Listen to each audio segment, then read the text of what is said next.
भाई ये गिनती आपको किसने दी? 300 आतंकवादी जो है घुसेंगे। IB राव, CBI और खुद बिहार पुलिस को चाहिए इस भाजपा अध्यक्ष JP नड्डा को रिमांड पर ले और 10-15 दिन बिना खाना का पानी के कुर्सी पर लिटा के उससे ज़रा 3rd डिग्री दे के पूछे कि तुमको सूचना कैसे मिली 300 आतंकवादी आने की। किस ISI से इस JP नड्डा की सांठ-गांठ है, इनको बताना चाहिए। अगर कोई दलित घोड़ी पर चढ़ जाए दलित दूल्हा तो फिर उसको मारा जाएगा। मूछ रख के कोई दलित दूल्हा चले उसको मारा जाएगा। अगर कोई मुसलमान चिकन भी लेकर जाए उसको बीफ कह के पीट के मारा जाएगा। अगर कोई मुस्लिम व्यापारी गाय को लेकर इधर से उधर जा रहा हो मवेशी लेकर तो उसको बीफ के नाम पर उसको पीट कर मारा जाएगा।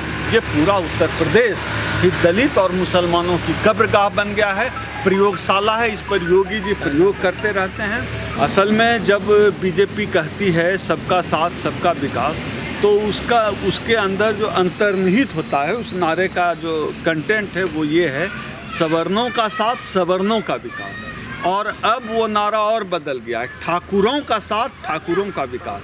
जो अजय बिष्ट है वो ठाकुर जाति का है, राजपूत जाति का है अजय बिष्ट। और अजय बिष्ट को वो खुद ही आपराधिक प्रवृत्ति का है।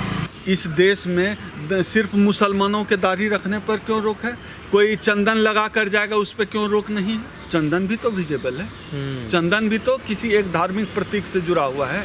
तो चंदन भी लगाने पर रोक क्यों लगाया मोदी जी ने?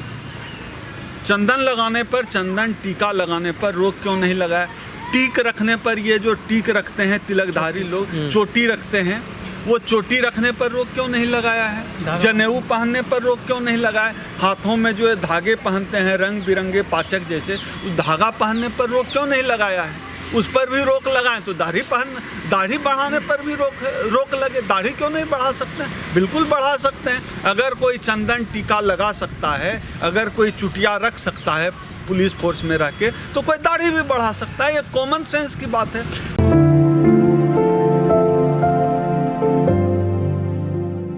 देखिए, उत्तर प्रदेश तो पहले से ही दलितों और अल्पसंख्यकों का कब्रगाह है।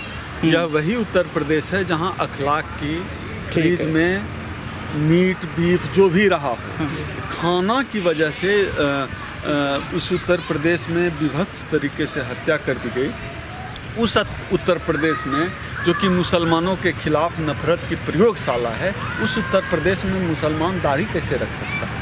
कोई दलित जिंदा कैसे रह सकता है? तो उत्तर प्रदेश दलितों और मुसलमानों की कब्रगाह है। वहाँ स्पष्ट है कि मुसलमानों और दलितों का कोई डिग्निटी नहीं होगा और दाढ़ी रखने पर सस्पेंड किया जाना, इसको सामान लीजिए। अब इस देश में इन लोगों ने देश को ही ऐसा बना दिया है, इस देश में अब यही होगा। और जब तक जनता, अब उत्तर प्रदेश में भी बदलाव की लहर शुरू हो गई है, लगातार जनता भी उतर रही है सड़कों पर, प्रोटेस्ट किया जा रहा है। ये अलग बात है कि प्रोटेस्ट करने पर भी दबाया जा रहा है, लेकिन जनता में इस बात को लेकर बहुत आक्रोश है जिस तरह से मुसलमानों और दलितों के साथ उत्तर प्रदेश में व्यवहार किया जा रहा है। उसके ऊपर इतने गंभीर आपराधिक मामले दर्ज हैं। कायदे से अजय बिष्ट को उत्तर प्रदेश का मुख्यमंत्री नहीं होना चाहिए था, बल्कि उसको सबसे दुर्दांत अपराधी है वो, उसको जेल में होना चाहिए। आज वो आदमी मुख्यमंत्री के कुर्सी पर बैठा हुआ है। ये एक और पहलू है इसमें कि ये पहला मामला है कि कोई मुख्यमंत्री अपने ही खिलाफ अपने सरकार में सारे मामले खुद से हटा दे। ये पहला मामला है। पूरी दुनिया में ऐसा शायद ही कोई तानाशाह भी इतना करने की हिम्मत नहीं किया हो, तो ये करने की हिम्मत किया है। तो आज की तारीख में ये आदमी बहुत कुंठित आदमी है, यौनिक कुंठित आदमी है। जो आदमी कहता हो कि कब्र से निकालकर मुस्लिम महिलाओं का बलात्कार करो, उस आदमी का मानसिक स्तर आप देख लीजिए। इस अजय बिष्ट को तो जंजीर में बांधकर किसी पागल खाने में रहना चाहिए। ऐसा कोई आदमी कैसे बोल सकता है कि किसी औरत को कब्र से निकालकर बलात्कार करो? इस आदमी को लोहे की जंजीर से बांधकर किसी पागल खाने में डाल देना चाहिए और समुचित इलाज 5-7 साल चले, उसके बाद ये हो सकता है कि सामान्य जीवन जीने लगे। ये जब कहते हैं सबका साथ सबका विकास, तो सीधा सा मतलब होता है ठाकुरों राजपूतों का साथ और ठाकुरों राजपूतों का विकास। लेकिन इनके अंदर चूंकि इस खास समुदाय मुसलमानों के प्रति इनके अंदर नफरत है, इसलिए ये ऐसा कर रहे हैं कि लगातार मुसलमानों को दबाने के लिए, दलितों को दबाने के लिए इस तरह की हरकत ये करते हैं। कहते हैं ना कि पाप का घड़ा भर चुका है, तो अब बीजेपी का जो पाप का घड़ा है वो भर चुका है और वो पाप का घड़ा फूटने की शुरुआत बिहार से हो रही है।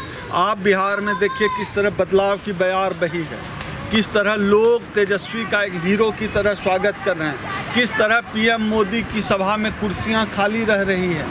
तो यह बदलाव की बयार है, इसका असर बिहार से शुरू हुआ है, मध्य प्रदेश में दिखेगा और जाहिर सी बात है उत्तर प्रदेश में भी दिखेगा। और उत्तर प्रदेश में तो एक सीट भी इस बार योगी जी की नहीं आने वाली। और दूसरी बात आपने जो कही रोजगार का सवाल, देखिए ये भारत में जो है ना हमारी सामाजिक स्थिति ऐसी है, आज तक इस भारत में कोई भी चुनाव बेरोजगार जैसे रोजगार के सवाल पर नहीं हुआ है। रोजगार चुनावी मुद्दा इस देश में है ही नहीं। जाति इस देश में मुद्दा होता है, चुनावी मुद्दा, धर्म होता है चुनावी, रोजगार मुद्दा नहीं हुआ।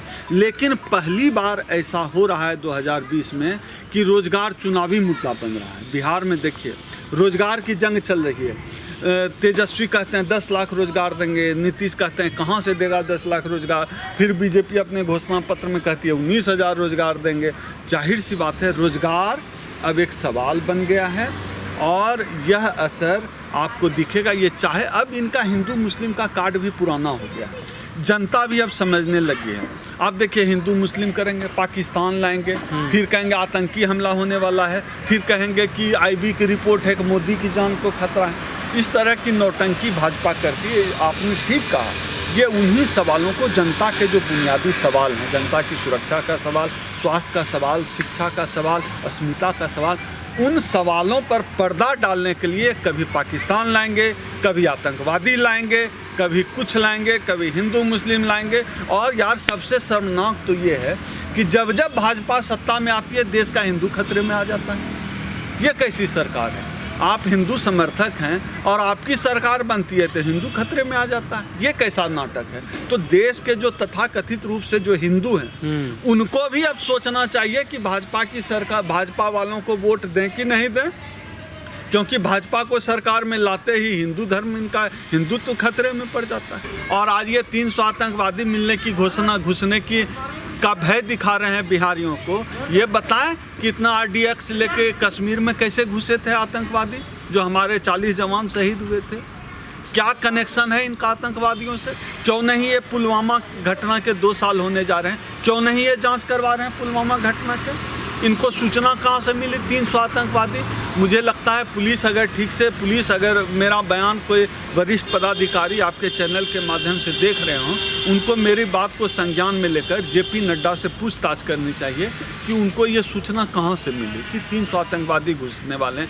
हो सकता है अगर इनका कोई कनेक्शन निकल जाए तो ये उनका नाम पता भी बता दें, हो सकता है इनको पता हो। ये तो जांच का विषय है, इस पर जांच होनी चाहिए। इनको सूचना कहाँ से मिलती है कि एग्जैक्ट इतने आएंगे, हो सकता है नाम पता भी बता दें। ये कनेक्शन की जांच मैं आपके चैनल के माध्यम से मांग करता हूं कि सरकार JP नड्डा को पुलिस रिमांड पर ले और जांच करे कि इनका अपराधियों के साथ, आतंकवादियों के साथ क्या कनेक्शन। आप देखिए ना, चुनाव के समय ही पुलवामा अटैक क्यों होता है? चुनाव के समय ही ये क्यों 300 आतंकवादी घुसने की बात करते हैं? चुनाव के समय ही क्यों इसका मंत्री गिरिराज कहने लगता है कि पाकिस्तान में पटाखा फूटेगा? भाई मैं तो अभी वही कह रहा हूँ कि इनका क्या कनेक्शन क्या है पाकिस्तान के साथ। मोदी बिना बुलाए पहुंच गए थे पाकिस्तान, क्या चल क्या रहा है ये एकदम जांच का विषय है। और एक इनका ध्रुव गुप्ता पकड़ाया था, ISI से कनेक्शन था और वो इनके IT सेल का था। ध्रुव गुप्ता, मोदी, गिरिराज सिंह, JP नड्डा, इन सबों का पाकिस्तान से क्या कनेक्शन है? ये बिल्कुल इसको एकदम प्रहसन की तरह नहीं लेना चाहिए, गंभीर मुद्दा है। इन लोगों का पाकिस्तान के साथ क्या कनेक्शन है, सरकार जांच करे। ये देश की सुरक्षा का मामला है, ये पूरे भारत की सुरक्षा का मामला है।